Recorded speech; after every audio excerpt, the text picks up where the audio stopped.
Salam sejahtera dalam kasih Kristus. Apa kabar Bapak Ibu Saudara sekalian? Saat ini mari kita belajar dari kitab Injil Lukas pasal 16 ayat yang ke-19 sampai ayat yang ke-31. Sebelum kita membaca bagian Alkitab ini, mari kita mohon tuntunan kuasa Tuhan. Mari kita berdoa. Bapa Surgawi, Allah yang kami kenal, di dalam Yesus Kristus Tuhan kami, Allah yang menolong kami, menjaga kami, memelihara kami sampai detik ini. Kami muliakan nama-Mu ya Bapa atas kebaikan-Mu, tibakan kami di tahun anugerah-Mu tahun 2025. Sebelum kami lebih jauh melangkah, kami butuh firman-Mu. Kami sadar siapa kami di hadapan Tuhan. Kami terbatas adanya. Kami penuh dengan kekurangan. Karena itu kami mohon kemurahan Tuhan, tuntun kami semua dengan kuasa-Mu, sehingga kami sungguh-sungguh mengerti firman-Mu dan dapat melaksanakannya. Di dalam nama Tuhan Yesus, kami berdoa. Amin. Bapak Ibu Saudara sekalian, mari kita persiapkan pembacaan Alkitab saat ini. Lukas pasal 16 ayat 19 sampai ayat yang ke-31. Mari kita persiapkan bacaan kita. Kita akan baca bagian Alkitab ini. Judul bacaan kita, Orang Kaya dan Lazarus yang Miskin. Ada seorang kaya yang selalu berpakaian jubah ungu dan kain halus, dan setiap hari ia bersukaria dalam kemewahan. Dan ada seorang pengemis bernama Lazarus, badannya penuh dengan borok, berbaring dekat pintu rumah orang kaya itu, dan ingin menghilangkan laparnya dengan apa yang jatuh dari meja orang kaya itu. Malahan anjing-anjing datang dan menjilat boroknya. Kemudian matilah orang miskin itu, lalu dibawa oleh malaikat-malaikat ke pangkuan Abraham. Orang kaya itu juga mati, lalu dikubur. Dan sementara ia menderita sengsara di alam maut, ia memandang ke atas, dan dari jauh dilihatnya Abraham dan Lazarus duduk di pangkuannya. Lalu ia berseru katanya, "Bapa Abraham, kasihanilah aku, suruhlah Lazarus supaya ia mencelupkan ujung jarinya ke dalam air dan menyejukkan lidahku, sebab aku sangat kesakitan dalam nyala api ini." Tetapi Abraham berkata, "Anak, ingatlah bahwa engkau telah menerima segala yang baik sewaktu hidupmu, sedangkan Lazarus segala yang buruk. Sekarang ia mendapat hiburan, dan engkau sangat menderita. Selain daripada itu, di antara kami dan engkau terbentang jurang yang tak terseberangi, supaya mereka yang mau pergi dari sini kepadamu, ataupun mereka yang mau datang dari situ kepada kami, tidak dapat menyeberang." Kata orang itu, "Kalau demikian, aku minta kepadamu Bapa, supaya engkau menyuruh dia ke rumah ayahku, sebab masih ada 5 orang saudaraku, supaya ia memperingati mereka dengan sungguh-sungguh, agar mereka jangan masuk kelak ke dalam tempat penderitaan ini." Tetapi kata Abraham, "Ada pada mereka kesaksian Musa dan para nabi, baiklah mereka mendengarkan kesaksian itu." Jawab orang itu, "Tidak, Bapak Abraham, tetapi jika ada seorang yang datang dari antara orang mati kepada mereka, mereka akan bertobat." Kata Abraham kepadanya, "Jika mereka tidak mendengarkan kesaksian Musa dan para nabi, mereka tidak juga akan mau diyakinkan, sekalipun oleh seorang yang bangkit dari antara orang mati."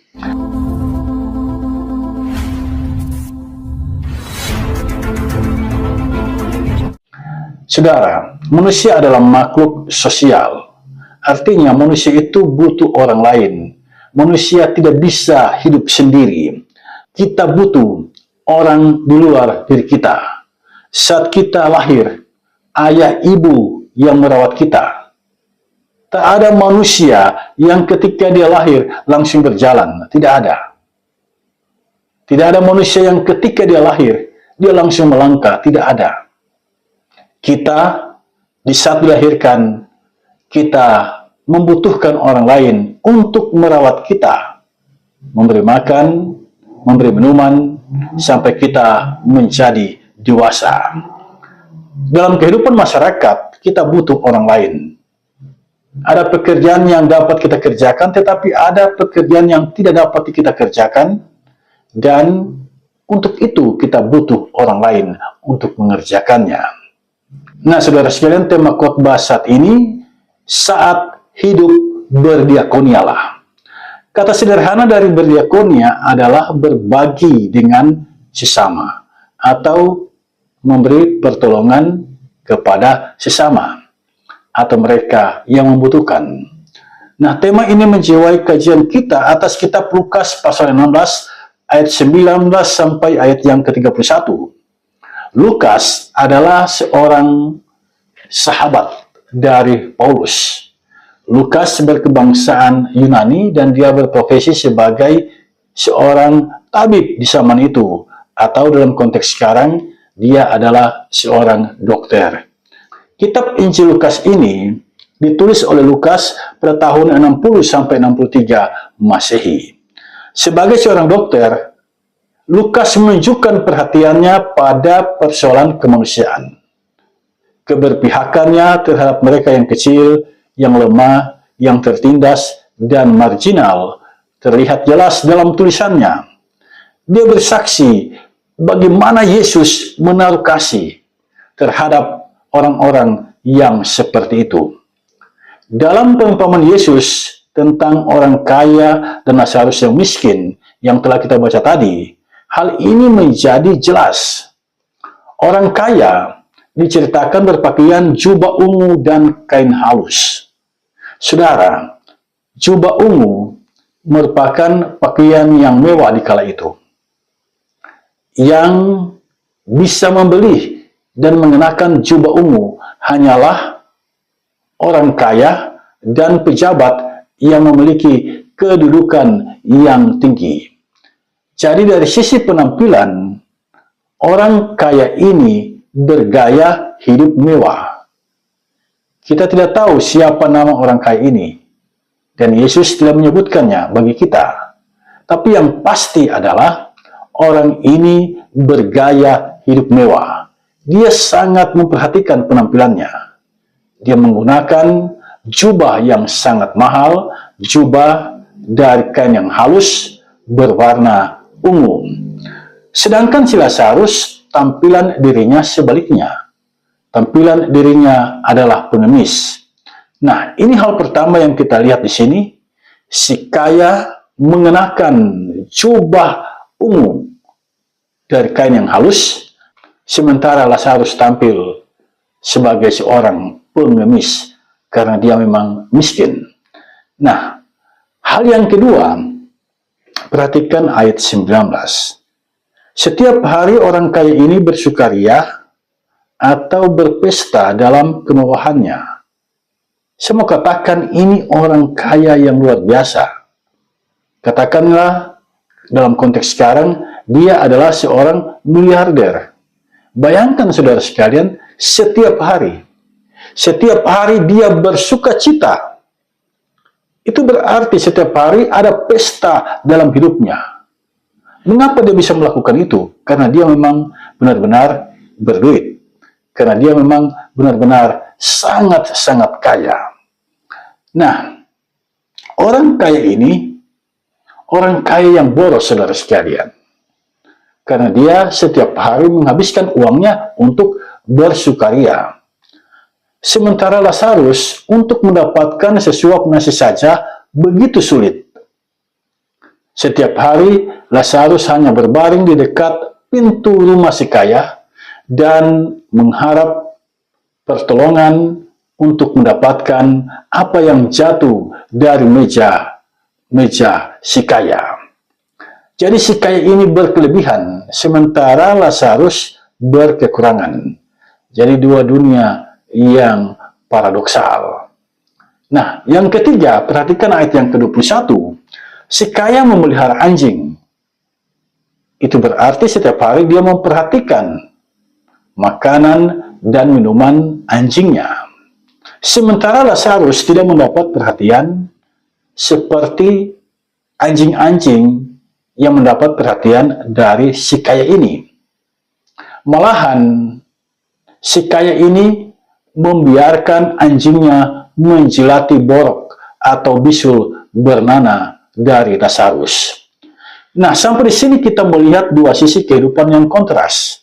Si kaya berpenampilan mewah, Lazarus sederhana. Si kaya setiap hari berpesta, Lazarus hanya bisa berbaring lapar di pintu rumah si kaya.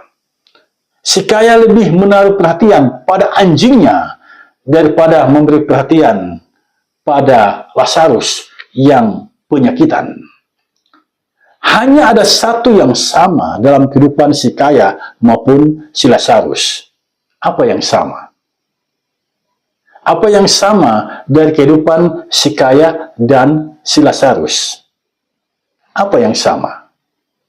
Yang sama adalah keduanya mati. Keduanya pasti mati. Karena keduanya manusia. Yang namanya manusia hidupnya terbatas. Yang namanya manusia, dia pasti mati. Inilah jalan hidup manusia. Kaya atau miskin, berduit atau tidak berduit, berpengaruh atau tidak berpengaruh, berkuasa atau tidak berkuasa, semuanya pasti akan mati. Nah, apa yang terjadi selanjutnya? Apakah jalan hidup manusia berakhir di kubur? Saudara, dari perumpamaan Yesus ini kita melihat bahwa kubur itu bukan tempat perhentian terakhir. Masih ada lanjutannya. Sekali lagi, kubur bukan tempat perhentian terakhir. Masih ada lanjutannya. Yesus bertutur, si Lazarus ketika dia mati, dia dibawa oleh malaikat ke pangkuan Abraham di surga. Sementara si kaya dilemparkan ke dalam alam maut. Perhatikan ayat yang ke-23. Ya. Dalam ayat yang ke-24, alam maut itu disebut nyala api. Kemudian dalam ayat yang ke-28, alam maut itu disebut tempat penderitaan. Istilah yang umum neraka. Orang Israel menyebutnya Sheol. Dan orang Yunani menyebutnya Gehenna. Pada saat itulah dunia terbalik.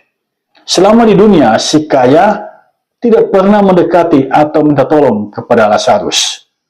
Tapi di saat dia kehilangan segalanya, menderita di alam maut, menderita di tengah-tengah nyala api, dia meminta tolong kepada Lazarus. Dunia terbalik. Ini mengingatkan kita betapa pentingnya menjalani kehidupan saling menghargai, saling menghormati satu sama lain. Sebab kehidupan ini berputar. Ada saat kita di atas, ada saat juga kita di bawah. Demikian juga dengan jalan hidup orang lain. Ada saatnya mereka di atas, ada saatnya mereka di bawah.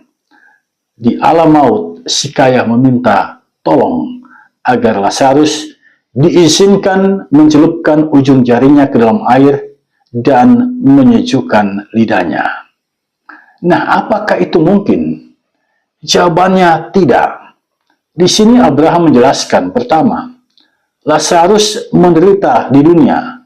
Selama di dunia dia sangat menderita, dan karena itu sekarang dia mendapat hiburan. Si kaya menerima segala yang baik selama hidup di dunia. Sekarang dia menderita di alam maut. Yang kedua, di antara Lazarus dan orang kaya ada jurang yang tak terseberangi. Jadi tidak mungkin mereka saling datang dan pergi. Tidak ada jalan penghubung antara neraka dan surga. Si kaya pun ingat, ada 5 saudaranya. Karena itu dia bermohon kepada Abraham agar Lazarus disuruh ke sana memberi peringatan kepada mereka agar bertobat sehingga tidak memasuki tempat penderitaan, tidak memasuki nyala api yang panas itu, tidak memasuki alam maut, tidak memasuki neraka. Yang menarik, jawaban Abraham. Ada pada mereka kesaksian Musa dan para nabi.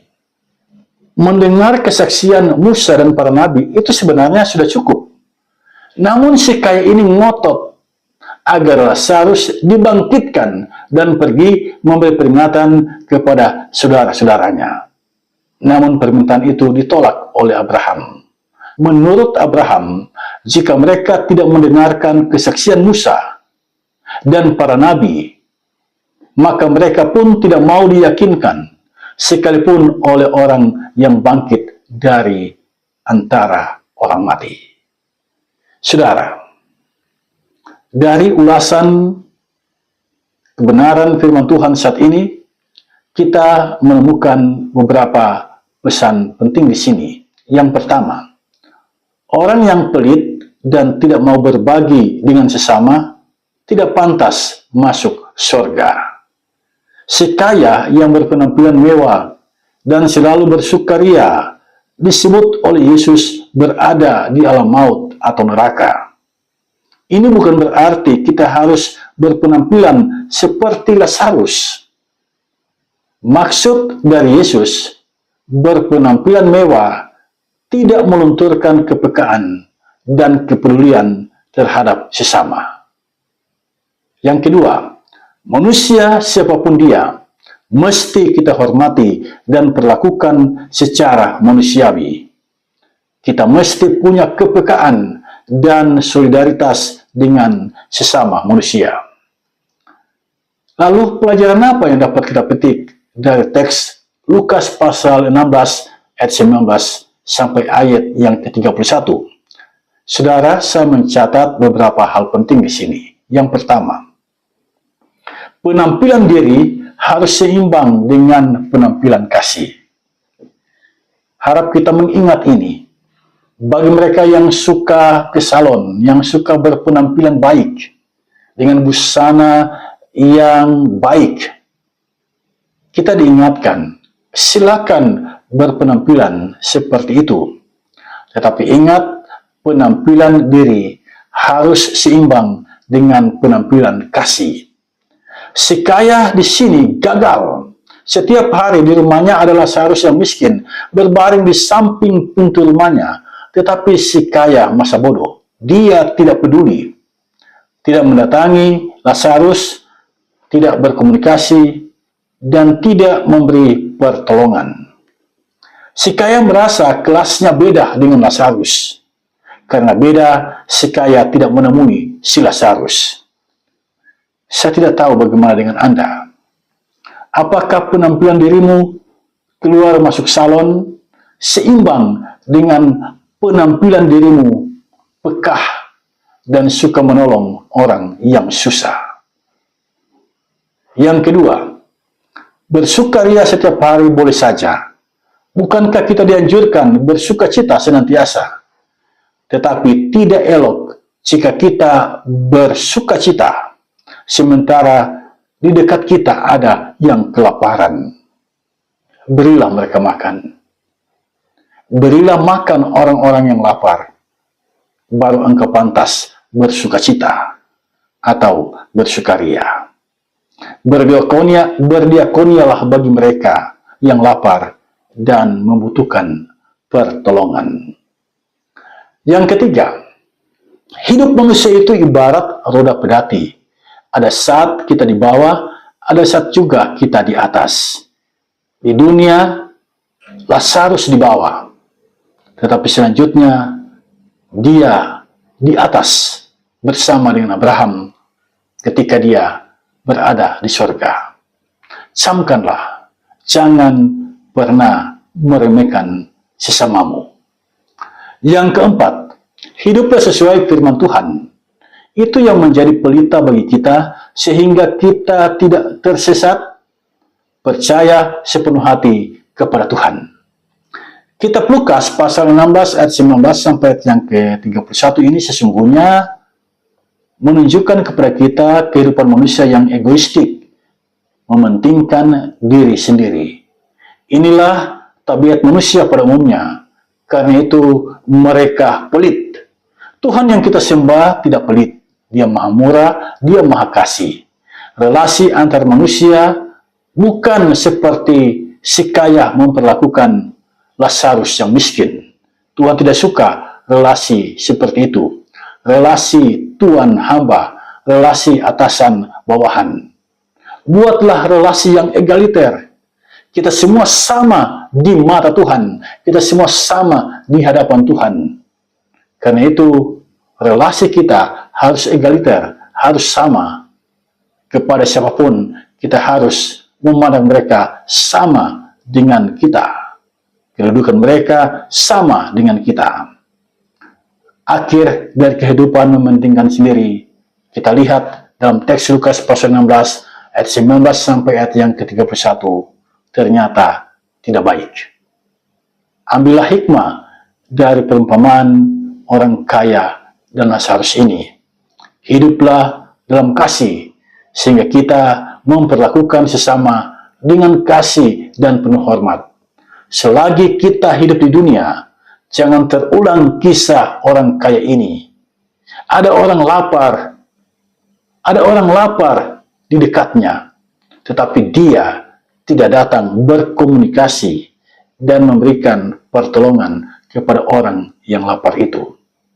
Si kaya tidak punya kepekaan, si kaya tidak punya solidaritas, si kaya menutup diri berdiakonia kepada sesamanya. Sepanjang tahun 2025 ini, jangan ada tabiat si kaya dalam hidupmu.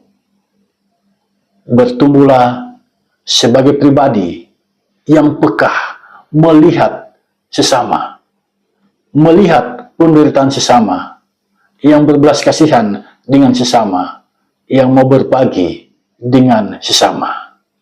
Lakukan itu di sepanjang tahun 2025 ini. Tuhan Yesus pasti memberkatimu. Amin.